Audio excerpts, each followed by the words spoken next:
반갑습니다. 모든 낙찰자들이 행복한 1% 기부에 동참하기를 희망하는 경매 채널 김도현입니다. 자, 이번 사건은 부산 사상구 엉궁동에 있는 쌍용 스윗 다돔. 자, 사건 내역 보겠습니다. 자, 부산지방법원 서부지원 사건. 자, 쌍용 스윗 다돔 3층입니다. 3층. 물건 종류는 아파트, 자, 전용 면적 25.7평, 그리고 대지권은 12.2평, 토지 건물은 일괄 매각입니다. 소유자 채무자는 같은 사람, 자, 채권자는 뭐뭐뭐 어떤 유한 회사, 어떤 회사의 어떤 거래 관계를 가지고 있었는데 이 채무 불이행으로 결국은 경매에 이르렀다.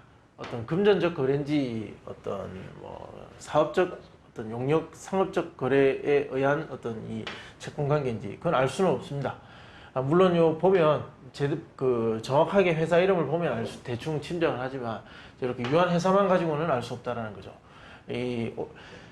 다수를 상대로 온라인에 이렇게 방송을 해야 되다 보니까 이런 민감할 수 있는 개인 정보는 삭제를 하고 수급을 합니다.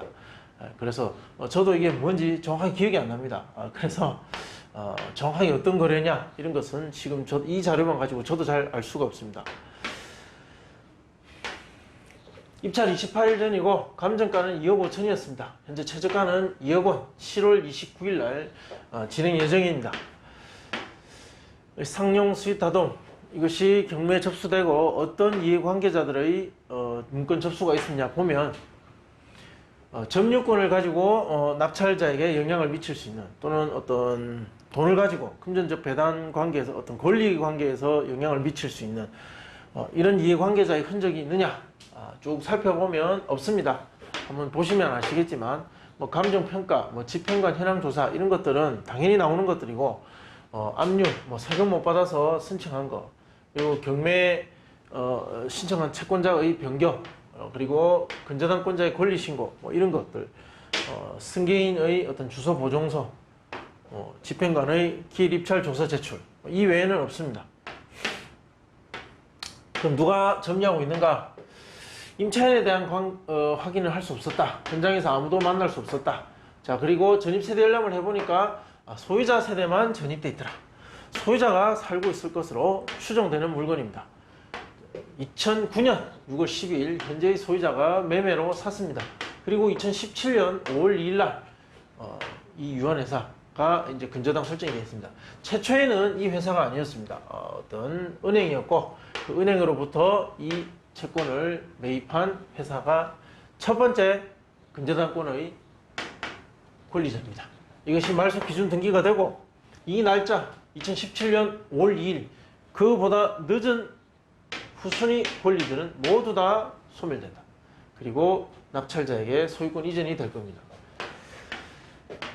매수인이 인수하게 될 부담. 자, 낙찰받는다면 어떤 것을 인수할 것인가? 자, 등기사항 인수할 것 없고 자, 관리비는 연체 가능성이 있습니다. 이거 명도에 영향을 주니까 꼭 확인하시기 바랍니다. 확인할 때 공과금이 관리비에 포함인지 아닌지 당연히 대부분 다 포함입니다. 포함인데 그렇지 않은 물건들이 있어서 항상 언급하고 있습니다.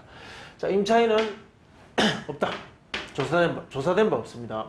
정확하게 말하면 없는 것이 아니라 조사된 임차 내역이 없다라는 겁니다. 조사가 할 수가 없었다. 자, 점유자는 소유자 세대로 추정됩니다. 명도계 소유자 세대를 상대로 인도명령을 신청하게 됩니다. 잔금 납부 후 1에서 3개월 정도 뒤면 명도가 됩니다. 명도 비용은 자, 강제 집행을 한다면 한 300에서 400 정도. 차라리 이 비용을 이사비 주고 대화 협의를 통해서 명도하는 것이 최선이다. 자, 소송 가능성은 희박합니다. 시장에 나와 있는 동평형대 호가되고 있는 매물입니다. 우리는 3층입니다. 여기 3층이 하나 있네요. 2억 7천. 그리고 1층 2억 5천. 또 여기에 2억 5천. 2억 7천, 2억 7천. 2억 7천이 제일 많습니다. 중층 이상도 다 2억 7천인데 여기 10층도 2억 7천 700개 있습니다. 8층 2억 7천. 3층은 사실 2억 7천이 조금 과할 수도 있겠다. 1층이 2억 5천이니까 한 2억 6천 정도 그렇게 예상이 됩니다. 자, 실거래가를 보면 실거래가를 보면 14층인데도 2억 5천 이하도 있습니다. 자, 그리고 최근에 와서 20층, 2억 7천, 4층인데 2억 5천, 14층 2억 7천, 한 2억 5천에서 뭐 2억 한 6천 정도, 이 정도면 잘 받은 금액이 되지 않을까. 뭐 작년에도 크게 달라진 금액은 아닌 것 같습니다. 비슷하게 왔다. 가격이 상승한 아파트가 아니다라는 거죠. 요즘에 아파트 값이 들썩이지만 이 아파트도 크게 상승하거나 떨어지진 않았다. 자, 감정가는 2억 5천이지만 실제 거래 가능한 금액은 이 금액이 확률이 가장 높습니다. 자, 그리고 경우에 따라서는 한 이 정도까지도 가능하지 않을까. 자, 인근 낙찰 사례, 비슷한 평형대, 금액대에 한 2개 정도만 분석을 해보면 응궁 롯데 캐슬 리버 그리고 코오롱 2020년 6월 16일과 5월 12일 있었습니다. 전용 면적 25.7평 그리고 7층과 4층이었고 남서양이었습니다.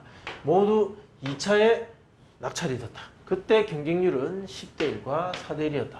조금 인기 있는 아파트는 한 10대 1 정도는 가고 조금 인기가 없으면 한 4대 1 정도, 그 범위 안에서 낙찰이 될 가능성이 높습니다. 10여 명 정도 입찰이 들어온다 이러면 간혹 한 2명 정도 투자 목적의 사람이 있을 수도 있고요. 그리고 실소유 목적에 한 4-5명 정도, 그리고 나머지는 뭐 이도 저도 아닌 그냥 입찰 들어오는, 그리고 많이 쓰지도 못하는 그런 사람들이 또 섞여 있습니다.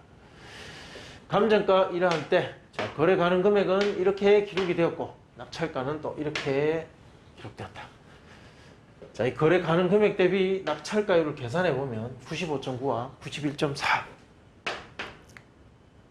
자, 우리 물건에 맞게 가중 평균을 구하면 93.16이 나오고, 그리고 경쟁 있을 거죠. 그리고 명도 저항도 있을 것이고, 자, 이것들을 좀 감안해서 계산된 낙찰가를 보정을 하면 2억 3,490만 원 정도, 상한가를 적용해 봐야 됩니다. 하면 2억 4,400 정도. 자, 그럼 낙찰가는 2억 3,500에서 한 2억 4,500 정도, 2천만 원 안에 들어올 가능성이 가장 높다라고 말씀드릴 수 있습니다. 자, 궁금하신 내용은 댓글로 좀 구체적으로 남겨주시면 답변하기가 수월합니다. 자, 좋아요, 구독 신청 부탁드리겠습니다. 감사합니다.